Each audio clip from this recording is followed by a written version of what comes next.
besar di Sumatera sedang melalui masa darurat lingkungan.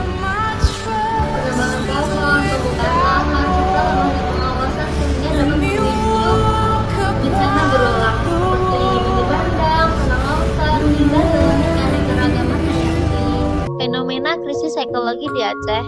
Menurut data Rockford Watch Indonesia tahun 2023, Aceh kehilangan lebih dari 24.000 hektar hutan dalam 10 tahun terakhir.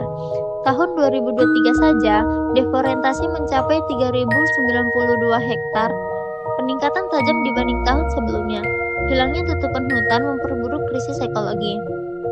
Banjir bandang kini terjadi hampir setiap tahun.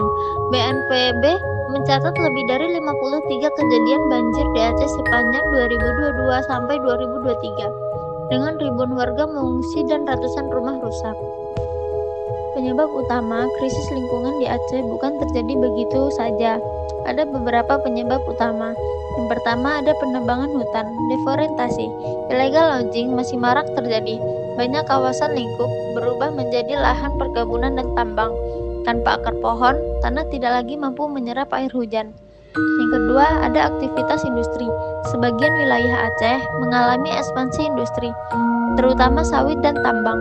Dampaknya bukan hanya hilangnya hutan, tetapi juga polusi air dan udara. Yang ketiga ada limbah rumah tangga dan sampah plastik. Data BPS Aceh tahun 2023 menyebutkan 55% sampah Aceh belum terkelola dengan baik, dan sebagian besar mencemari sungai. Yang keempat ada perubahan iklim. Curah hujan ekstrim meningkat di Aceh dalam 5 tahun terakhir. Tanpa hutan, air hujan yang turun dalam jumlah besar langsung mengalir menjadi banjir bandang.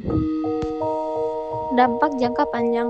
Dampak deforestasi dan banjir bandang tidak hanya terlihat hari ini, tetapi juga dalam jangka panjang, seperti kerusakan ekosistem. Hilangnya habitat satwa seperti gajah Sumatera dan harimau mempercepat ancaman kepunahan. Yang kedua, kehilangan lahan pertanian. Sedimentasi dan lumpur merusak sawah, menyebabkan kerugian miliaran rupiah. Yang ketiga, ada krisis air bersih. Banjir bandang mengkontaminasi sumur dan sumber air, sehingga warga kesulitan mendapatkan air minum. Yang keempat, ancaman kesehatan manusia, seperti penyakit kulit, diare, infeksi saluran nafas meningkat pasca bencana. Yang kelima, masa depan generasi terancam. Jika hutan Aceh terus hilang, prediksi BMKG menunjukkan resiko suhu ekstrim naik 1,2 sampai 1,8 Celcius pada tahun 2035 sampai 2040. Ini akan memperburuk kekeringan, gagal panen, dan bencana lanjutan. Solusi dan arahan aksi. Namun semua ini bukan akhir. Kita masih punya kesempatan untuk menghentikan kerusakan ini. Mulai dari diri kita sendiri. Untuk mengurangi plastik sekali pakai, kita menggunakan tas belanja, botol minum, dan wadah makan yang dapat digunakan.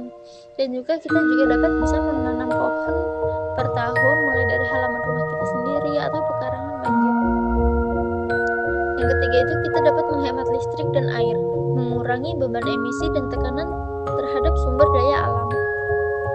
Yang keempat kita dapat memilah sampah, terutama sampah organik dan anorganik. Krisis ekologi di Aceh adalah peringatan keras bahwa bumi tidak baik-baik saja. Mulai dari diri kita bisa mencegah kerusakan yang lebih besar. Aceh masih bisa diselamatkan asal kita bertindak dari sekarang, bukan nanti.